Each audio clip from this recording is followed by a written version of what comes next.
श्रावण। आजकल सुसाइड बहुत कॉमन हो चुका है।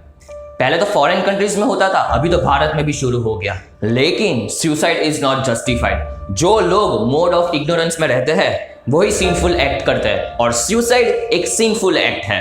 श्रील रूपक गोस्वामी भक्ति रसामृत सिंधु में कहते हैं कि a man becomes sinful out of ignorance only, and the resultant effect of sinful life is suffering, miseries.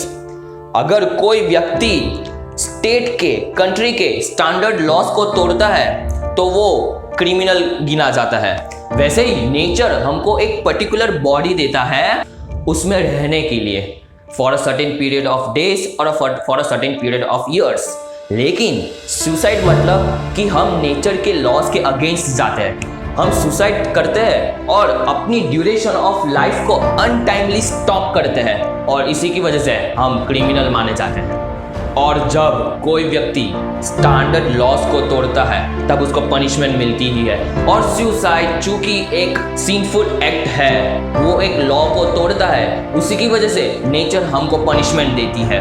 और चूंकि जो हमको बॉडी मिला था उसको तो हमने नष्ट कर दिया, इसलिए नेचर हमको दूसरा बॉडी नहीं देती। और जब सोल को कोई बॉडी नहीं मिलता तो वो घोस्ट माना जाता है। वैसे घोस्ट होता क्या है? जब सोल को कोई फिजिकल बॉडी, कोई ग्रॉस मटेरियल बॉडी प्राप्त नहीं होता तब उसको घोस्ट माना जाता है। सब लोग घोस्ट से डरते हैं, लेकिन घोस्ट के पास बॉडी होता है, सबटल बॉडी होता है। उसके पास सिर्फ माइंड, इंटेलिजेंस और फॉल्स ईगो होता है। उसके साथ सिर्फ माइंड, इंटेलिजेंस और फॉल्स ईगो रहता है। और घोस्ट एक डिसीज्ड कंडीशन है। जो आत्मा को, जो सोल को, जो बॉडी प्राप्त नहीं होता उसको हम घोस्ट मानते हैं। लेकिन जब वो लोग सुसाइड करते हैं और वो लोग सोचते हैं कि सुसाइड करने से मेरी सारी मिजरीज, मेरा सारा सफरिंग, मेरी सारी डिसीज मुक्त हो जाएगी, मैं ये बॉडी से मुक्त हो जाऊंगा, मैं फ्री हो जाऊंगा। नहीं, गलत बात। वो सुसाइड करने के बाद फिर से एक और बड़ी मुसीबत में पड़ते हैं। या तो उसको लोअर स्पीसीज में जन्म लेना पड़ता है। शास्त्र कहते हैं कि 8,400,000 स्पीसीज है, या तो उसको लोअर स्पीसीज में जन्म मिलता है या वो घोस्ट बनता है। और घोस्ट को बॉडी, मतलब जो सोल होता है उसको बॉडी प्राप्त नहीं होती, और वो सोल तड़पता है बॉडी के लिए, और वो तड़पाना उसके लिए पनिशमेंट मानी जाती है। और उसके साथ वो उसको जीना पड़ता है, उसकी जो बाकी ड्यूरेशन ऑफ लाइफ होती है उसके साथ। मैं फिर से एक बार दोहराता हूँ कि घोस्ट एक डिसीज कंडीशन है।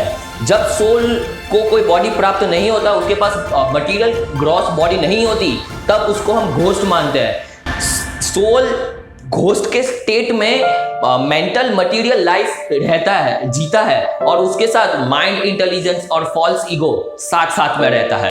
हमारी आत्मा, जो ये शरीर के अंदर जो आत्मा है वो अमर है। हमारा सोल इटर्नल है, उसका कभी नाश नहीं होता। और जो लोग सुसाइड करते हैं उसको पनिशमेंट होने के बाद उसको लोअर स्पीसीज में जन्म मिलता है, और फिर से वो जन्म मृत्यु चक्रव्याधि के चक्रव्यूह में फंस जाता है।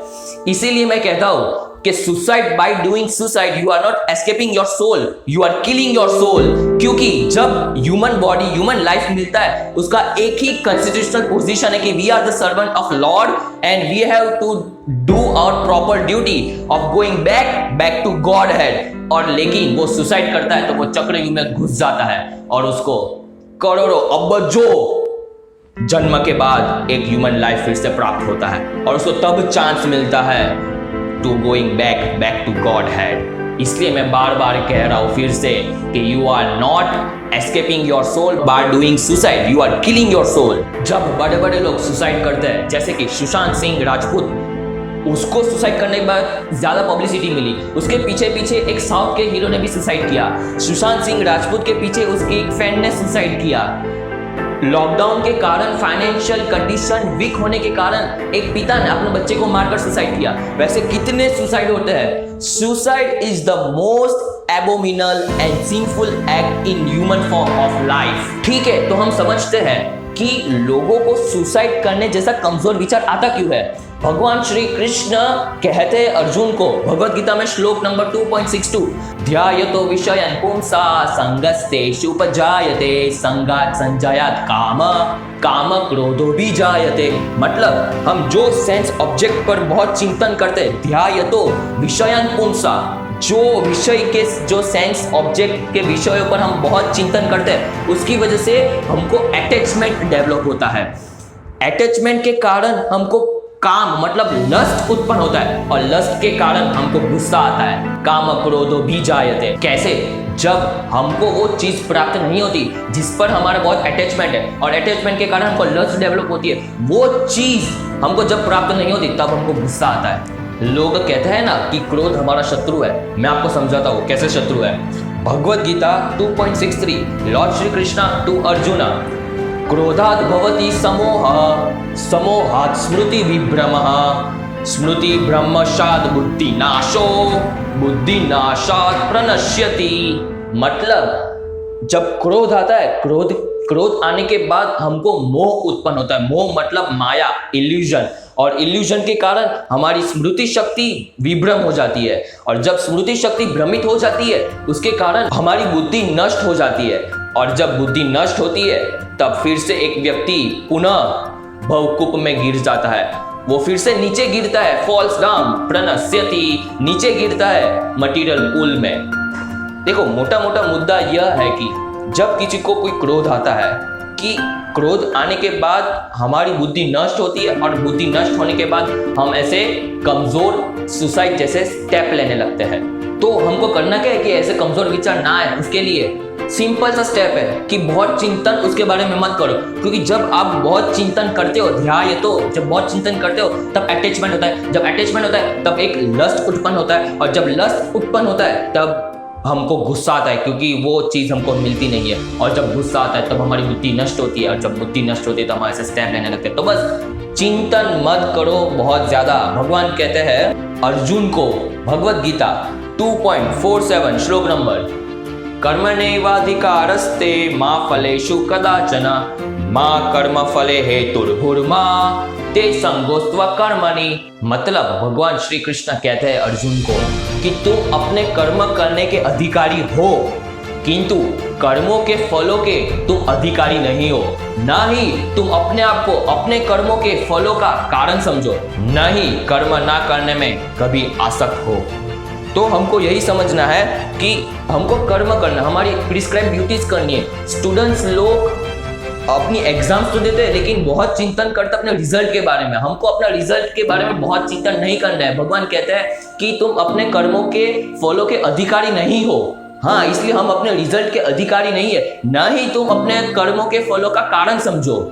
हम जो हमारा रिजल्ट आता है उसका कारण हम नहीं है, इसलिए उसका चिंतन मत करो। अगर स्टूडेंट्स लोग बहुत चिंतन करते हैं, एग्जाम तो दे दी, प्रिस्क्राइब ड्यूटीज कर दी, अपना कर्म कर दिया, लेकिन रिजल्ट के बारे में बहुत सोचते हैं, रिजल्ट अच्छा आना चाहिए, अच्छा नहीं आया तो ये क्या होगा, और जब रिजल्ट अच्छा नहीं आता लोग सुसाइड कर देते हैं। इसलिए मेन मुद्दा वही है कि बहुत चिंतन मत करो। अच्छा, स्टूडेंट्स की बात मैंने की, लेकिन एग्जाम से पहले हमको एग्जाम की फुल प्रूफ तैयारी करनी है। हमको हमारा पूरा 100% देना है उसकी तैयारी में, और तैयारी करने के बाद भी, अच्छा पेपर लिखने के बाद भी अगर हमारा रिजल्ट नहीं आता तो उस पर हमको ध्यान देने की जरूरत नहीं है।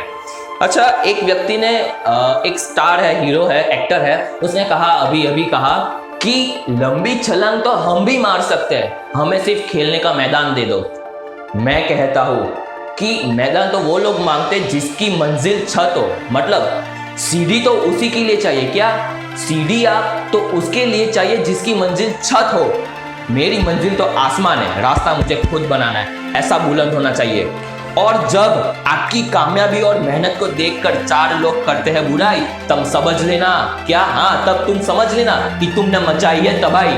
और तबाही मचाने के बाद भी, क्या, तबाही मचाने के बाद भी अगर आप लोगों को लगे कि ये दुनिया मेरे लिए नहीं बनी है, इस दुनिया में कुछ नहीं रखा है, तब यही सोचना कि ये दुनिया को छोड़ने का समय नहीं, क्या, इस दुनिया को छोड़ने का समय नहीं, दुनिया को बदलने का समय आ चुका है। अरे, अर्जुन एक महायोद्धा था, लेकिन कुरुक्षेत्र की रणभूमि पर उसने अपने अपोजिशन को देखा, उसने अपने गुरु को देखा, उसने अपना पितामह को देखा, उसने अपना भाई बंधु को देखा, तो उसके रोंगटे खड़े हो गए, उसके हाथ से अपना गांडीव, अपना धनुष फिसलने लगा, उसकी त्वचा जलने लगी, उसका गला सूखने लगा। उसने तो यह तक भी कह दिया कि शस्त्रधारी धृतराष्ट्र के पुत्र मुझे निहत्ता रणभूमि पर मार दे तो वो मेरे लिए अच्छा होगा। उसने मरने का भी सोच लिया। तब भगवान ने क्रांतिकारी श्लोक बोला, भगवद गीता 2.3, क्लैब्यम स्मगम पार्थ नैतत्व उपपद्यते शूद्र हृदय दौर्बल्याम त्यक्तो बोतिष्ठ परंतपा। मतलब हे प्रथा पुत्र पार्थ, तुम ये हीन नपुंसकता को प्राप्त मत हो। तुम्हें ये शोभा नहीं देता हे शत्रुओं के दमन करता। तुम ये हृदय की शुद्रता को त्याग कर युद्ध के लिए खड़े हो जाओ। उत्तिष्ठ, खड़े हो जाओ, उत्तिष्ठ। और फिर थोड़े कन्वर्सेशंस हुए, भगवत गीता पूरी सुनी अर्जुन ने, और फिर इस महाभारत को पांचों भाइयों ने जीता, पांचों पांडवों ने।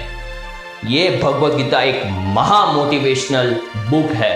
हमको कमजोर विचार आते हैं, लेकिन हमको ये विचार नहीं आता कि भगवान ने क्या हमको उपदेश दिया है, भगवान ने क्या हमको वचन दिया है। भगवत गीता 18.66 भगवान कहते हैं, सर्वधर्म परित्याज्य माम एकम शरणम व्रज अहम तं सर्व पापेभ्यो मोक्षयिष्यामि मा शुचः। कहते हैं कि समस्त धर्मों का परित्याग कर मेरी शरण में आ जाओ। सर्वधर्म परित्याज्य माम एकम शरणम व्रज अहम तं सर्व पापेभ्यो, मैं तुम्हें सारे पापों से उद्धार करूंगा। मोक्षयिष्यामि मा शुचः, डरो मत, मा शुचः, डरो मत। हमको ये विचार नहीं आता, इसीलिए मैं कहता हूं कि भगवत गीता पढ़ो। ये हमारे जीवन जीने की मैन्युअल है। ये हमारा शरीर एक मशीन है, और मशीन को चलाने के लिए एक मैन्युअल तो चाहिए। तो ये Bhagavad Gita as it is एक मैन्युअल है। मैंने आपको थोड़ा सा दिया, इसमें तो बहुत। ये एक मोटिवेशनल सेमिनार हुआ है 5000 साल पहले कुरुक्षेत्र की रणभूमि पर। इससे पढ़ के कोई भी व्यक्ति कुछ भी कर सकता है। और इस वीडियो को शेयर करो, क्योंकि अगर आप शेयर करोगे तो जागृति बढ़ेगी लोगों में। उन लोगों को पता चल सकता है कि हमको जीवन कैसे जीना है, और सुसाइड तो बिल्कुल नहीं करना है। अगर आप स्टूडेंट हो तो अपने कलीग को भेजो, अगर आप टीचर हो तो अपने स्टूडेंट्स को दिखाओ। इस वीडियो को शेयर करो, बियॉन्ड इमेजिनेशन को सब्सक्राइब करना और लाइक करके मेरा उत्साह बढ़ाना। इस वीडियो को अंत तक देखने के लिए एक मुस्कुराहट के साथ बहुत बहुत धन्यवाद। हरे कृष्णा।